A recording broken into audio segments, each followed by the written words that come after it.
Hi, this video is a update on what's happening and about the next steps. I'm currently doing my 5th chemotherapy. So I went to hospital on Friday and had 5 hours of drips, and then I was given this 48-hour drip to take home, which has a tube going into my chest. There's a needle in my chest, and I've got a permanently installed pipe that goes sort of from my chest towards my heart. And this has the chemotherapy drug is in essentially a balloon, a kind of a stiff balloon, and atmospheric pressure slowly squeezes the balloon over a 48-hour period. It puts in, I think, about 3 millilitres an hour of this poison, basically. So 48 hours of poison. I can't take this off until it's finished, so I have to have this when I sleep and stuff, and it makes washing difficult and that kind of thing. So after the 4th chemotherapy, the side effects are long and tough. Especially the fatigue. Fatigue is like a tiredness in your muscle and bones that doesn't improve with resting, but you still want to rest all the time. So I didn't really leave the house much, except to go to the clinic for another treatment. I felt very depressed, actually. I had the kind of good result from the scan with the tumour shrinking a bit in my liver, but kind of having definite news is a bit depressing, because when you don't have definite news, you can kind of wish that something amazing is going to happen. They're going to say, can't find any traces of cancer or whatever. The immunotherapy has been miraculous. That didn't happen, although I did get good news that the tumours have shrunk a bit. The doctor, he's an oncologist, not an expert in my cancer, unfortunately, but he's a general cancer doctor, or for this area of the body, digestive system cancer. He said I might be able to live a year if I can continue the current treatments. Now, the current treatment includes the very expensive immunotherapy, so I'm desperate to get more funds for that. I think I'm at £32,000 or something, although obviously a lot of that has been spent already on immunotherapy. The next target is £45,000 to get up to there, which would pay for another round of 6 immunotherapy treatments. Unfortunately, the pound is at the weakest it's been for 4 years, because the idiots in England voted to leave Europe. Very silly, as we're not going to leave Europe anyway. That's quite clear. We're just going to kind of half leave, and things will be marginally worse than they were before. But anyway.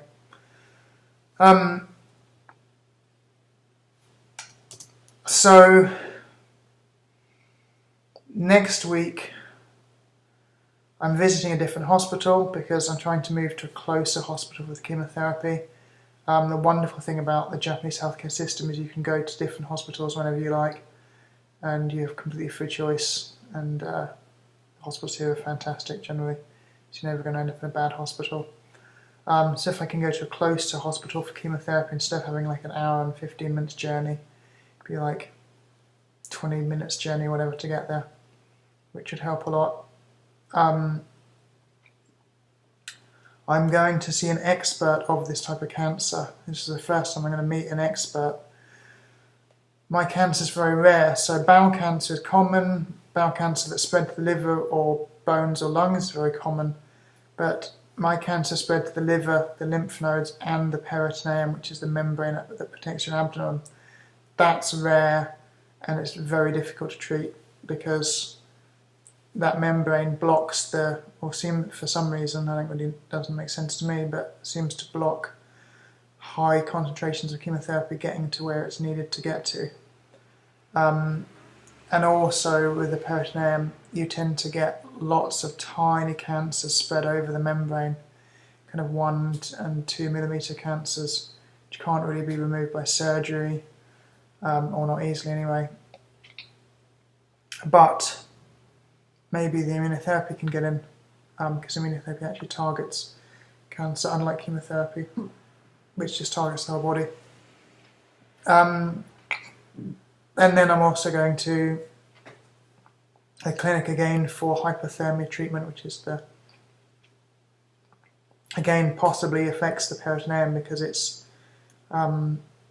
using radio frequency, 8 megahertz radio frequency to heat up parts of the body to 40, I think it's 40 degrees centigrade, which is enough to damage cells, and regular cells recover well from heat damage, but cancer cells don't.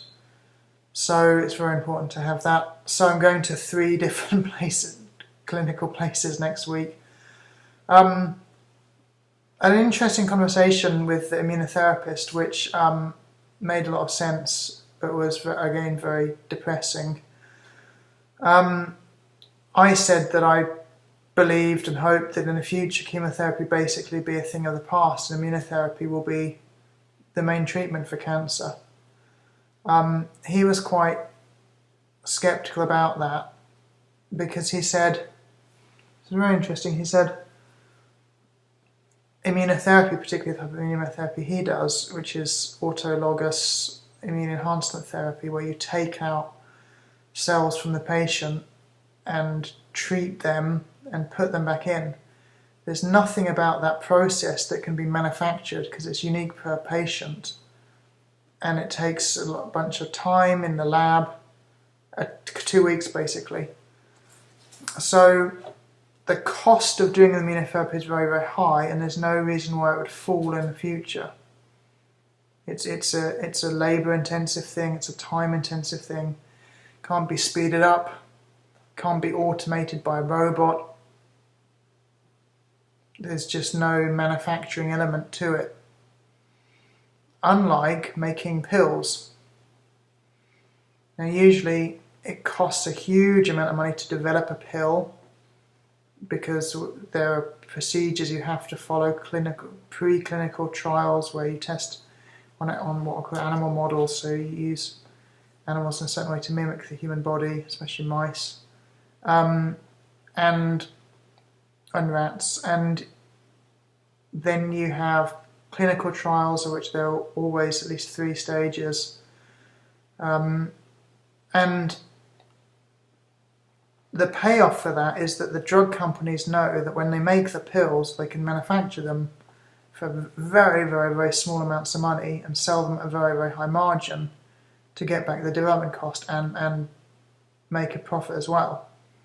So for example, when I have my chemotherapy, I'm given hundreds and hundreds of pills, and some of them are made in Japan and therefore quite cheap because in Japan there's a lot of regulation about how much pills can be, how much can be charged for pills. So medicine is actually quite cheap compared to the US. But one set of pills I get is from the US, from a company called Merck, and it's 3 pills. So one for the day of chemotherapy, and one for the following day, and one for the day after that. And these 3 pills cost about $300 and something. I think it's like $350 for 3 pills. Now these cost pennies to make. They come in this amazing big packaging with this labelling and this leaflet, and these are 3 pills, $350. These are pills to stop you vomiting. And I'm actually very lucky because this is in Japan. My doctor knew, the oncologist, the cancer doctor knew that I have what's called a low vomit threshold, which means I vomit quite easily. As soon as I start to feel sick, I tend to be sick. Now I haven't vomited at all from chemotherapy, and a big reason is because of these pills. The cancer doctor just said, we don't like people vomiting, and prevention is better than trying to deal with the vomiting afterwards. So we're just going to give you all the anti-vomit medicines straight away. So when I go in for the chemo, I'm given these 3 pills costing $30-something. I'm given a set of 24 pills that I've 8 in the morning, 8 in the afternoon for a few days after the chemo. I'm given another set of 2 pills that I have after each meal for a week. So that is another 42 pills. So I'm given and loads of other medicines as well.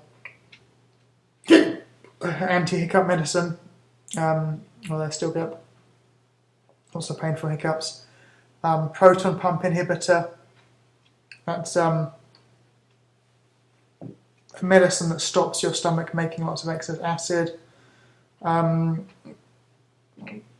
given a medicine containing digestive bacterium to help my digestive system work well.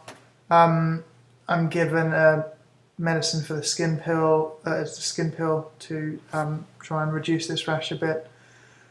This is actually a nice time for the rash. In a few days, it's going to flare up again and be very, very painful and unpleasant. It's actually, although it's all over my chest and abdomen, it's and forehead, it's quite mild. The rash is really annoying. I mean, just so much blood. Just get like blood all over my pillow all the time, and not very nice at all. So that's kind of the update. So the big thing is next week meeting an expert at the peritoneum. He's actually at a hospital which is oversubscribed now, which is not taking patients. I don't know if he's an oncologist, such as cancer, like she's a doctor who is a cancer doctor, or more likely, I think he's actually a surgeon. Talking to surgeons is not great because they just want to do surgery, or rather, all they can do is surgery. So all they can say is yes, you should have surgery, or no, you should not have surgery. And the only thing they judge on basically is can they do the surgery safely. Whereas I have to live with the consequences of having surgery. So basically I've decided already, if possible, I'm going to avoid surgery for treating the cancer. I would absolutely love surgery in the future to reverse the colostomy, which means getting rid of this horrible colostomy bag and reconnecting the colon.